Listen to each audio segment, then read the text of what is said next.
दोस्तों स्वागत है आपका द एग्ज़ाम पोर्टल में। कैसी चली आप लोगों की तैयारी? तो इस बीच वीडियोस काफ़ी दिन से नहीं आ रहे थे।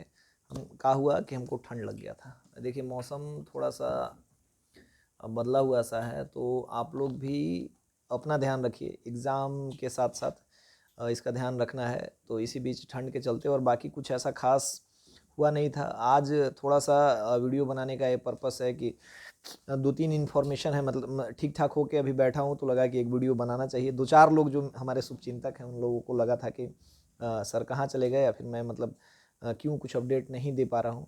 तो पहला बात कि बिहार दरोगा आयोग ने कितना चॉकलेट चट चट कर बेरे। तो तो हाँ, कहाँ थे? आज बिहार दरोगा आयोग का रिजल्ट आया है। सॉरी, जो रिजेक्शन लिस्ट आया है, 682 कैंडिडेट्स हैं। तो इसका मतलब ये है कि हो सकता है कि रिजल्ट जल्दी ही अपडेट हो जाए। हालांकि 6 फरवरी तक कोरोना गाइडलाइंस के जो नॉर्म्स का पालन करना है, या फिर मतलब आंशिक लॉकडाउन या संपूर्ण लॉकडाउन आप कह सकते हैं, वो फिर से लगा है। बट इस बीच में हो सकता है रिजल्ट आए, वो काम कर रही है। ईएसआई मेंस का एग्ज़ाम लेने के बाद उसके फिजिकल का कोई अपडेट ही नहीं है अभी तक। तो देखिए शायद कोविड का ये जो टाइम है ख़त्म हो तो उसके बाद वो लोग लें। अब बिहार पुलिस का जो कांस्टेबल वाला एग्ज़ाम था उसका फिजिकल भी ऐसे बढ़ा रहे हैं। बेसिकली दो चीज़ों पे बात करना है। सबसे पहले कि जो दरोगा का मेंस है उसके लिए आप लोग लगे हुए हैं। मैंने शुरू में बताया था, अभी भी लोग कुछ लोग पर्सनली फ़ोन करने लगते हैं कि कट ऑफ क्या होगा। कट ऑफ जो भी होगा आपको पढ़ना है, इस बार नहीं होगा, आगे होगा। और जो लोग बाउंड्री पे हैं वो भी यदि ये सोच रहे हैं कि रिज़ल्ट का वेट कर लेंगे, तो आपको रिज़ल्ट का वेट करने से कोई फ़ायदा नहीं है, आपका नुकसान ही होना है ना।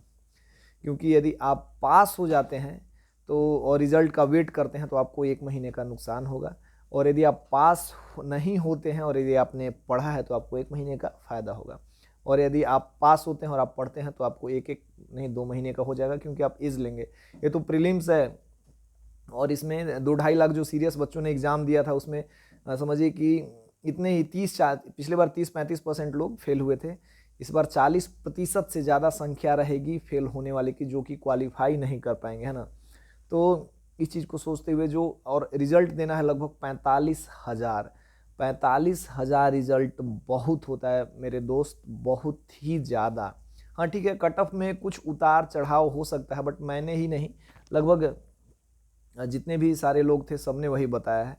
तो इस जो आप रेंज के आसपास हैं तो उसी के हिसाब से अपनी तैयारी को जारी रखिए, क्योंकि मेंस का ही जो सारा खेल है वो मेंस के ही बेसिस पे है। उसमें फिजिकल वगैरह भी जो है आपका क्वालिफाइंग है, फिजिकल आपका बहुत अच्छा रहता है, लेकिन मेंस में कम मार्क्स आएंगे तो आपको और ज़्यादा तकलीफ होगा। मेंस क्लियर नहीं होगा, फिजिकल के लिए आप लोग लगोगे। और फिजिकल में कितना तकलीफ होता है मैं खुद जानता हूँ। मैंने लगता है कि जान निकल गया, सब कुछ काला पीला नीला सब पड़ जाता है। और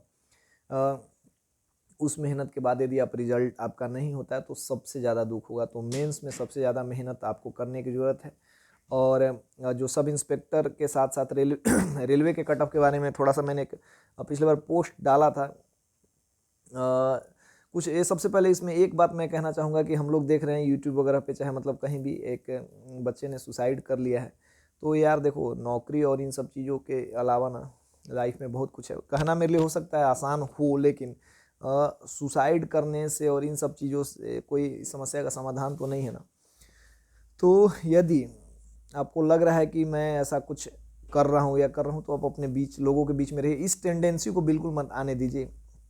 तकलीफ होती है, देखिए मैं अपने आप को मतलब इस ए में नहीं रखूँगा कि मैंने बहुत स्ट्रगल किया है, आराम आराम से मिला जुला के सब कुछ निकल गया। लेकिन एग्ज़ाम देने के बाद जो रिज़ल्ट का पीरियड होता है ना, वो सबसे टफ होता है, वेट करना, है ना।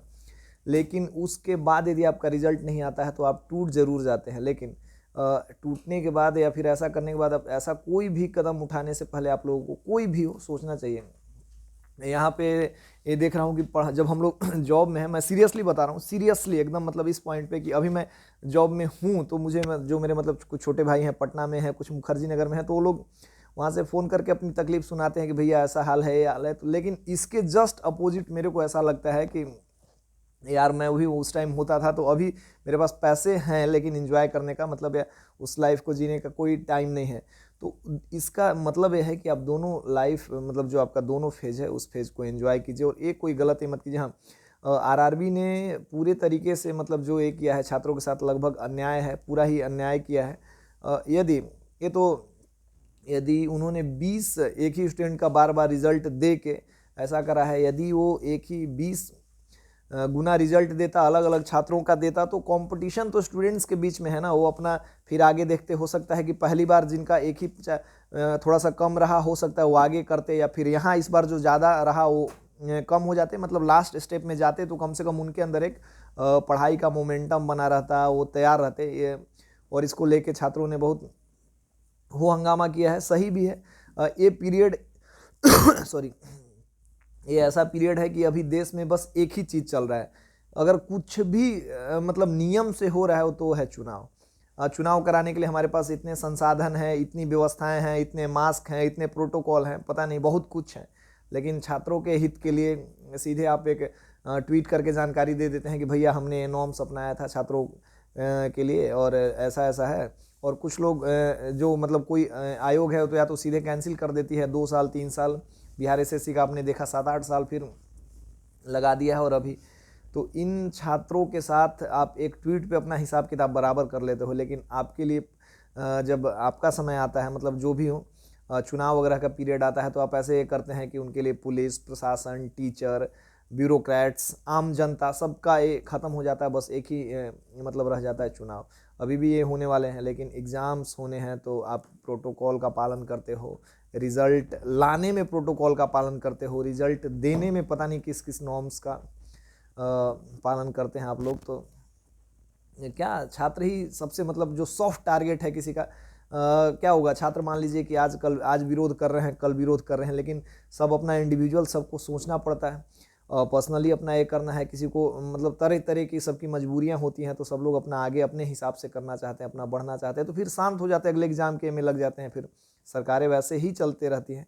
लेकिन इन बीच में एक चीज़ का ध्यान रखिए कि यदि इसमें आपका नहीं हुआ है तो आगे में होगा, थोड़ा सा टाइम लगता ज़रूर है। थोड़ा सा टाइम लगता है। जब मैं आईटीबीपी का नौकरी छोड़ के आया था, मैंने रिज़ाइन किया था, मेरे घर पे मान लीजिए कि एक सरकारी नौकरी, देखिए आप कितने भी बड़े मतलब बहुत कुछ हो जाए, बहुत कुछ लाइफ में आप अचीव कर लें, मतलब करोड़पति हो जाए, या मतलब ठीक है नौकरी से बहुत कुछ ज़्यादा मिल जाए, लेकिन नौकरी में कुछ ना कुछ लक फैक्टर ज़रूर होता है। तो जब मुझे आईटीबीपी में जब सब इंस्पेक्टर था, तो समझिए सरकारी नौकरी बिहार वगैरह में तो कहते हैं कि भगवान का देन है, किस्मत है। तो उस समय जब मेरा हो गया था, फिर उसके बाद मन नहीं लग रहा था, तैयारी उस टाइम थोड़ा सा ठीक ठाक था, तो आ गए थे छोड़ के। तो घर से मतलब ऐसा प्रेशर था कि लगभग 1-2 महीने तक लोग कह रहे थे कि तो छोड़ दिया, हीरो बन गया, मतलब घर से कोई बात भी नहीं कर रहा था। लेकिन उस फेज़ में मेरे को लगा था कि नहीं, मैं इससे अच्छा करूँगा, तो मैंने छोड़ दिया। उस फेज़ को भी मैंने मतलब आराम आराम से चिल होके अपना कोई भी एक तरीका, पढ़ाई के साथ साथ मैंने कुछ काम भी किया था। उसी बीच में मैंने किरण पब्लिकेशन के लिए कंटेंट राइटिंग किया था, उसके लिए 2-3 बुक भी लिखे थे, दृष्टि के लिए भी किया था। तो ऐसे मिला जुला के चला, फिर स्टेशन मास्टर में भी हो गया था, तो वो भी छोड़ दिया जब इधर दरोगा का हो गया। ये थोड़ा अपने टाइप का जॉब था, बहुत दिन बाहर रहा, मतलब आउट ऑफ बिहार, रांची, दिल्ली, कोलकाता, बेंगलोर, मुंबई वगैरह, श्रीनगर भी। तो फिर यहाँ आके मिल गया तो सेटल हो गया। टाइम बहुत लगा, 2012 के बाद 6-7-8 साल लगा। तो लेकिन इस फेज को एंजॉय करते करते, स्ट्रगल का भी एक, देखिए मैं हो सकता है मेरे लिए कहना बहुत आप लोग को बहुत टफ लग रहा हो, लेकिन एक चीज़ मान के चलिएगा, स्ट्रगल का फेज भी बहुत मतलब मज़ेदार होता है। आप जॉब में आओगे ना, तो आपका लाइफ बहुत मतलब प्राइवेट टाइप का हो जाएगा। अपने आसपास के 10-15 लोगों के साथ, उनके साथ ही आपकी ज़िंदगी मतलब सिमट के रह जाएगी। यहाँ जाओगे वहाँ जाओगे, वही काम रहेगा, वही। तो इस फेज़ का आप को एंजॉय कीजिए। मतलब एंजॉय क्या करना, स्ट्रगल के साथ पढ़ाई भी कर रहे हैं तो करिए, लेकिन ये नहीं है कि कुछ गलत उठाइए। रेलवे और इन सब में जो बच्चे सिलेक्टेड हैं, वो नॉन सिलेक्टेड बच्चों का भी सपोर्ट करें। हम लोग एक सरकारी सेवक होने के नाते मैं बहुत कुछ आपके लिए, जो हमारा मतलब दायरा है, उस दायरे में ही रह के हम लोग काम करते हैं। लेकिन जो सिलेक्टेड बच्चे हैं, वो भी नॉन सिलेक्टेड बच्चों के लिए थोड़ा सा आगे आएँ। कुछ ना कुछ आरआरबी को इस पे फिर से गाइडलाइन अपनाना चाहिए और कुछ अलग करना चाहिए। मेरा यही मतलब रिक्वेस्ट है, सुझाव क्या दे सकते हैं हम लोग, तो एक अपने खुद बड़ी संस्था है। और जो सब इंस्पेक्टर वाले हैं बच्चे, मेंस में लगिए, क्योंकि इतना मारामारी है। पिछले बार ऐसे लोग वहाँ जा के छटते हैं कि जिनका दौड़ हो गया, फिजिकल हो गया, घर में बकरा कट गया, पार्टी हो गया, मतलब ट्रिप हो गया, लेकिन फिर मैं मेरिट वगैरह में जाके रह गए और 2 4 5 नंबर आयोग अपने हिसाब से मतलब आप कट ही कर देता है। तो इस हिसाब से करिए कि आप 80 85 करिएगा। सेल्फ स्टडी कैसे करना है उसका वीडियो भी बना दिया है, ग्रुप वगैरह में हमारे कैसे जुड़ना है उसका वीडियो बना दिया है। लेकिन आप लोग इस चीज़ को कंटिन्यू कीजिए। फिर से देखिए थोड़ा सा तबीयत खराब है, धीरे धीरे कुछ और करेंगे, टाइम नहीं मिलता यार जॉब का इस पीरियड में। धीरे धीरे आप जब सिस्टम में एंटर करते हो तो वर्कलोड बढ़ जाता है, लेकिन आप लोग अब इस फेज को बहुत बढ़िया से करिए।